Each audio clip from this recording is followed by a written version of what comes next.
तुमचा मुलगा 5 वर्षाचा झाल्यानंतर ते 12वी पर्यंतचं शिक्षण तुम्हाला संपूर्णपणे फ्री आहे। इकडे ॲडमिशन फीस सुद्धा लागत नाही, डोनेशन सुद्धा नाही आहे। हाय, हॅलो, नमस्कार, कसे आहात सगळे? आज मला असं म्हणावंसं वाटेल की अज्ञानात आपली अधोगती आणि शिकण्यातच आहे खरी प्रगती। तर तुम्हाला आज असं वाटत असेल की मी आज अचानक हे का सांगते, तर आज आपला विषय जो आहे तो ह्याच वाक्याशी रिलेटेड आहे। आज आपला विषय आहे अमेरिकेतील शिक्षण व्यवस्था। आज आपण अमेरिकेतली शिक्षण व्यवस्था बघणार आहोत। मी तुम्हाला पॉईंट टू पॉईंट सांगत जाईल की इकडच्या शिक्षण व्यवस्थेत आणि इंडियाच्या शिक्षण व्यवस्थेत काय फरक आहे, त्यानुसार आपण बघत जाऊया। अमेरिकेतील शिक्षण व्यवस्था हा विषय बोलताना मला तुम्हाला एक गोष्ट आवर्जून सांगावीशी वाटेल की इकडे तुमचा मुलगा 5 वर्षाचा झाल्यानंतर ते 12वी पर्यंतचं शिक्षण तुम्हाला संपूर्णपणे फ्री आहे। इकडे ॲडमिशन फीस सुद्धा लागत नाही, डोनेशन सुद्धा नाही आहे।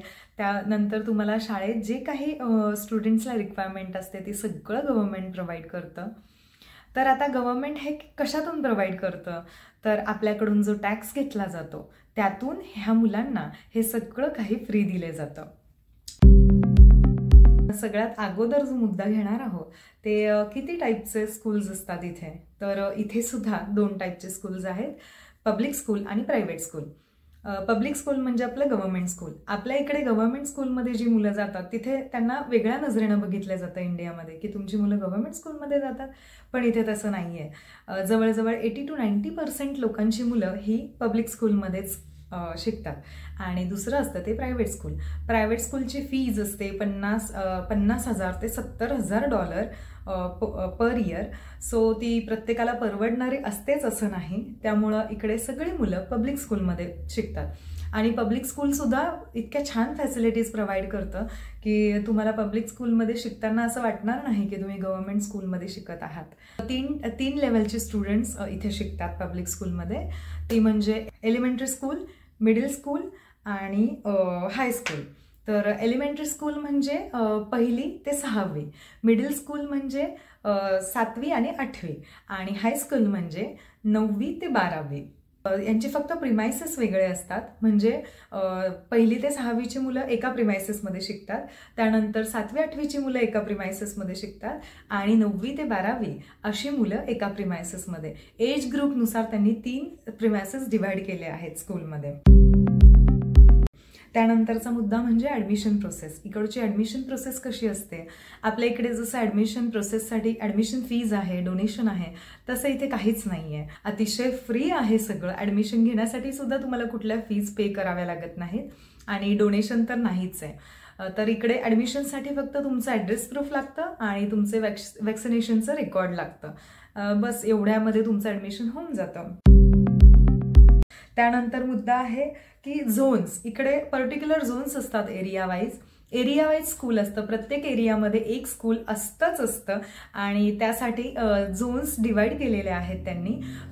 सपोज आता आम्ही सेंट पॉलमध्ये राहतो, मग सेंट पॉलमध्ये जे स्कूल आहे त्या एरियात तुम्हाला तुमच्या मुलांना ॲडमिशन मिळणार। तुम्ही रजिस्ट्रेशन करते वेळी तुम्हाला तुमचा एरिया तिथे रजिस्टर करावा लागतो आणि त्यानुसार तुम्हाला त्यांना त्या स्कूलमध्ये ॲडमिशन द्यावंच लागतं। स्कूलमधून तुम्हाला फ्री स्टेशनरी किंवा फ्री लॅपटॉप्स, फ्री टॅबलेट्स, स्कूलसाठी तुम्हाला स्कूलिंगसाठी स्टुडंट्सला जे काही सामान लागतं ते सगळं तुम्हाला गव्हर्नमेंट प्रोव्हाइड करतं। पब्लिक स्कूलमध्ये ह्या सगळ्या फॅसिलिटीज तुम्हाला गव्हर्नमेंट प्रोव्हाइड करतं। कसं असतं की एलिमेंटरी स्कूल म्हणजे 6वी पर्यंत तुम्हाला टेक्स्टबुक दिले जातात।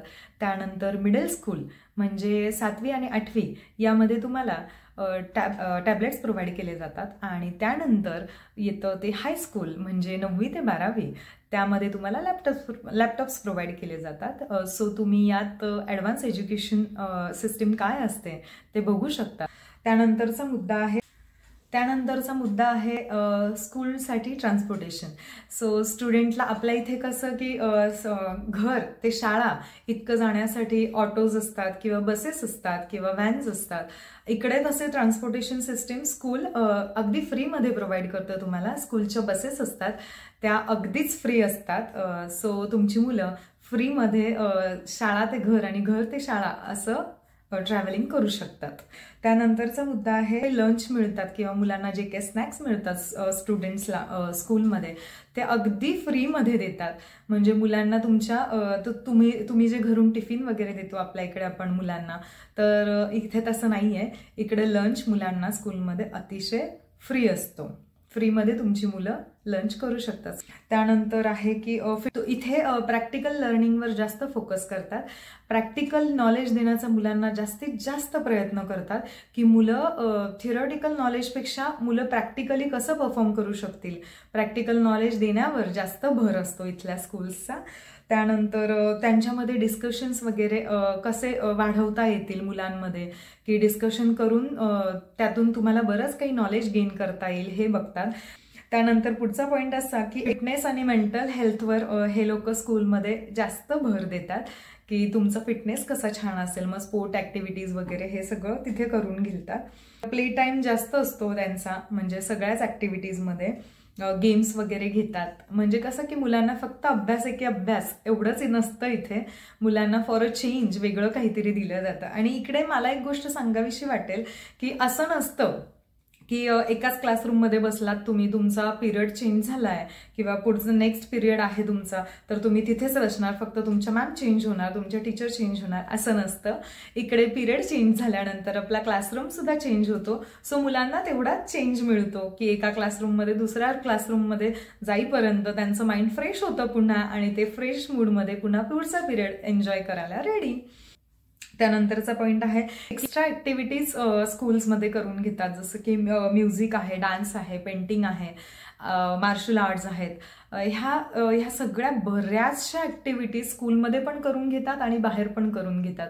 म्हणजे अभ्यासाव्यतिरिक्त इथे मुलं किंवा स्टुडंट्स बरंच काही शिकतात. त्यानंतर पुढचा पॉईंट झाला, इकडे प्रायव्हेट ट्युशन्स हा प्रकारच नाही आहे जो इंडियामध्ये आपल्याला बघायला मिळतो. इकडे कसं असतं की इन केस तुमचा मुलगा कुठल्या तरी सब्जेक्टमध्ये वीक आहे थोडा, तर ते तुम्हाला एक्स्ट्रा क्लासेस घेऊन, म्हणजे तुमच्या टायमिंग व्यतिरिक्त, म्हणजे 8 ते 3 जर तुमचं स्कूलचा टायमिंग असेल तर 3 वाजेनंतर एक पर्टिक्युलर टाइम देऊन ते तुमच्या मुलाचं एक्स्ट्रा ट्युशन, एक्स्ट्रा क्लास घेऊन त्या मुलाला त्या सब्जेक्टमध्ये ते तुम्हाला एक्सपर्ट बनवणार असं असतं. म्हणजे प्रायव्हेट ट्युशन्स स्कूल झाल्यानंतर आपली मुलं जी ट्युशनला जातात प्रायव्हेट ट्युशनसाठी, तो प्रकार इथं नाही आहे. त्यानंतर असं आहे इथे की इकडे स्कूल्सला युनिफॉर्म नसतात. म्हणजे तेच रोज घालून जायचं. मग ते 2 ते 3 युनिफॉर्म घ्या, सॉक्स घ्या, शूज घ्या, किंवा पर्टिक्युलर हेच घालून या, तेच घालून या, असं इकडे रिस्ट्रिक्शन्स नसतं. इकडे युनिफॉर्म्स नाही आहेत मुलांना. तुम्ही कसंही जाऊ शकतात छान व्यवस्थित कपड्यांमध्ये, तुम्हाला आवडेल त्या कपड्यांमध्ये तुम्ही जाऊन शिक्षण घेऊ शकतात. त्यानंतर तुमची मुलं जर लीव्हवर असतील जास्त दिवस, किंवा तुमची मुलं जास्त दिवस ॲब्सेंट राहिली स्कूलमध्ये, तर तुमच्या पॅरेंट्सला तिथे पर्सनली जाऊन म्हणा किंवा ॲप्लिकेशन देऊन म्हणा असं स्कूलला इन्फॉर्म करावं लागतं. असं नाही आहे की 2-3 दिवस तुमची मुलं आली नाही मग तुम्हाला कोणी विचारलंच नाही, असं होत नाही. कारण इथे थोडासा तसा पण इश्यूवर लक्ष दिलं जातं की मुलं बंक तर करत नाही आहेत ना, मुलं येत नाही आहेत ना, ते पर्सनली टीचर लोक लक्ष देतात यात. आणि तुमची मुलं जर जास्त लीव्हवर असतील तर तुम्हाला तिथे सांगावंच लागतं. प्री स्कूल आणि किंडर गार्डनसाठी प्रायव्हेट फीज तुम्हाला भराव्या लागतात. इकडे असं आहे की 5 वर्षाचं तुमचं मूल होत नाही तोपर्यंत तुम्ही स्कूलमध्ये ॲडमिशन घेऊ शकत नाही. इकडचं फर्स्ट स्टँडर्ड म्हणजे इकडची पहिली ही 5 वर्षानंतर सुरू होते. 5 वर्षापर्यंत जर तुम्हाला तुमच्या मुलांना शिकवायचं असेल किंवा ॲडमिशन घ्यायचं असेल तर तुम्हाला त्याची एक्स्ट्रा फीज भरावी लागते. कारण इथे प्री स्कूल किंवा किंडर गार्डन असा एक प्रकार आहे ज्यामध्ये आपण आपल्या मुलाचं ॲडमिशन घेऊ शकतो. मी माझ्या विधानला आत्ता प्री स्कूल त्याचं स्टार्ट केलं आहे, सो आम्ही त्याच्यासाठी फीज भरली. कारण तो इथे रुळावा, त्याला इथल्या लँग्वेजची सवय व्हावी, तो इथल्या मुलांमध्ये सेट व्हावा, हा माझा एकच उद्देश होता. बाकी इकडे मग 5 वर्षानंतर चालू होऊन जातं आणि 5 वर्षापासून ते तुमचा मुलगा 12वीला जाईपर्यंत इकडचं शिक्षण अतिशय संपूर्णपणे फ्री असतं. ती मला एक गोष्ट इकडची खूप आवडली. सो अमेरिकेतली शिक्षण व्यवस्था मला तर आवडली आहे. त्यातही आता मला जेवढे पॉईंट माहिती होते तेवढे मी एक्सप्लेन केले आहे. सो तुम्हाला काय वाटतंय ते कमेंट करून तुम्ही मला नक्की सांगा. आणि आजचा व्हिडिओ तुम्हाला आवडला असेल तर please like, share and subscribe for more videos. Thank you.